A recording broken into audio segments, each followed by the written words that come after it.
The Christian God is a narcissist. And we talk about this in our latest episode of Drop the Stones that came out yesterday, our Good Friday episode. And in the episode, we kind of came up with this example. What if someone in your life caused you some sort of anxiety, some sort of problem, some sort of stress, some sort of just situation that puts you in dire straits? Real just fucked up the whole thing. And then a little later they came back and remedied the situation, took care of it. But then after they did that, they expected you to give them thanks and praise for all that they did to take care of it and would never let you forget it. You constantly had to be reminded of it. And every time you saw them, you had to thank them for taking care of that situation, even though they're the ones that caused the situation in the first time. Does this ring a bell to any religious stories you might have heard?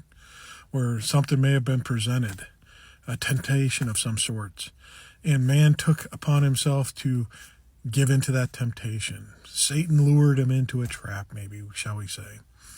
And that caused this great separation, this great tumult between man and God, that eventually God came down and said, you know what, even though I'm doing all this stuff and I've punished you for this different times by wiping out all of humanity, by putting plagues on you, by putting you into captivity, all this stuff, I'll take care of it once and for all. I'm done punishing you for now, and I'll give this sacrifice to you that will take care of it all. I mean, well, thanks for that. Even though you caused the problem in the first place by creating this tree and creating this temptation within us. Is this truly a God that's worth worshiping? Is this really, truly a God worth giving all our thanks and praise to? To say, oh, thank you for saving us from the problem you caused us by giving us this son of yours as a sacrifice to us. This isn't really a great reflection of what they try to teach and say. To say that this God is so great and almighty that he saved us and gave us eternal life when we had it already.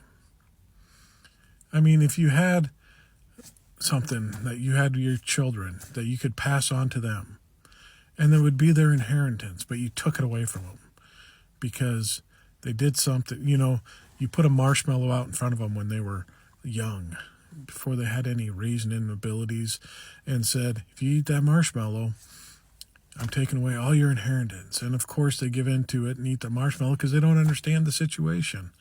And then you take away all their inheritance. But then later say, maybe you correct it somehow in the future and give it back to them. That's not a great parent. That's not a great God. This is an awful representation of him. And truly isn't the nature of anything, if you really truly read the Bible, of what it is. But it's just man's interpretation. Man's spin on everything of how we have to always be in thanks to this narcissistic God that they created. It's a God created in their own image, and the only way that we can appease that image of man, that need of man, is for the constant praise and thanks for taking care of it. It's not a good situation. It's not a good religion. It's all based on narcissistic behaviors. And when you start to step out and realize that, and this is the story that's being taught and perpetuated throughout humankind now, through the churches that want to use it as control, and they take on the form of the narcissistic God, you start to see how much bullshit it is spewing out and how much it is just about control and manipulation. To control your behaviors, control your money, and manipulate you into always giving to them because their God needs it. Their God is power. Their God is greed. And you need to open your eyes and realize that. Because when you do, you'll experience true freedom. You'll experience true joy. And you'll experience a full life. What was actually always there with us. Because separation was never there.